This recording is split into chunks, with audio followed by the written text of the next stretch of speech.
Hello everyone, in this video I'm going to show you how you can use the video effect as a transition in CapCut PC. Alright, so select your photos you want to edit and you're just going to effect. So select effect you want to make the transition with video effect. Alright, for instance, going to select the scroll module as a transition. Alright, just click add to track and make it shorter. Alright, so put between the clip,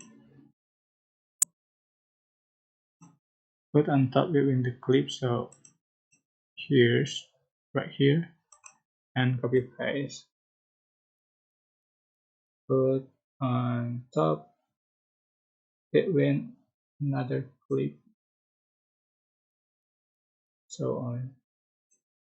Alright, so this is the chromosome transition in CapCut PC. Alright, this video effect, but like the transition. Alright, I hope this tutorial was helpful for you guys. Don't forget to like, comment, share, and also subscribe. If you have any questions, please leave in the comment section and below. Thank you so much for watching.